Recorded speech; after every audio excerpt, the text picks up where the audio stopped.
আজ আরও একটি রেসিপি তোমাদের সাথে শেয়ার করতে চলে এলাম বাঙালিয়ানা জবার রান্নাঘরে।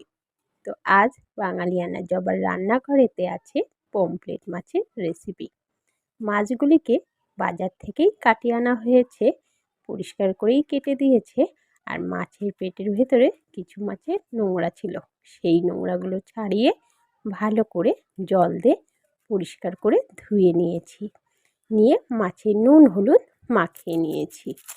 এইদিকে পেঁয়াজ টমেটো আর রসুনটাকে কেটে নিচ্ছি। মাঝারি সাইজের 4টে পেঁয়াজ নিয়ে নিয়েছি, 6 থেকে 7টা কোয়া রসুন নিয়েছি আর একটা টমেটো নিয়েছি। পেঁয়াজগুলির খোসা ছাড়িয়ে আগে টমেটো আর পেঁয়াজগুলিকে ধুয়ে নিয়েছি। নিয়ে পেঁয়াজ কুচি করে নিয়েছি আর টমেটোটাকেও কুচি করে নিয়েছি। আর 6 থেকে 7টা যে রসুনের কোয়া নিয়েছি সেগুলিকে আমি থেতো করে নেব।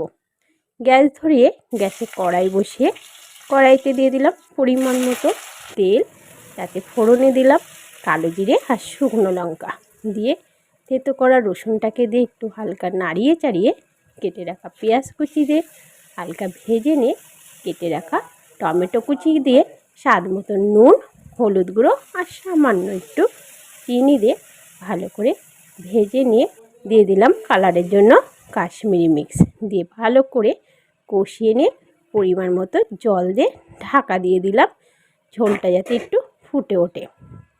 তো ঝোলটা খুব সুন্দরভাবে ফুটে উঠেছে। এবার দিয়ে দিচ্ছি নুন হলুদ মাখিয়ে রাখা পমফ্রেট মাছগুলিকে, দিয়ে গোটা 4-5 কাঁচা লঙ্কা দিয়ে ঢাকা দিয়ে দেব মাছগুলিকে সেদ্ধ করার জন্য। তার মধ্যে আমি আর একটা জিনিস তৈরি করে নিচ্ছি।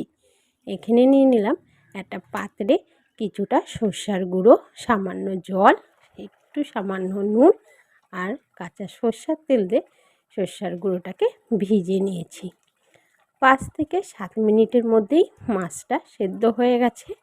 এবার ঝোলটা একটু কমে আসলে দিয়ে দেব ভিজিয়ে রাখা সর্ষার গুঁড়ো, দিয়ে নামানোর আগে উপর থেকে ধনেপাতা কুচি দিয়ে নামিয়ে নেব।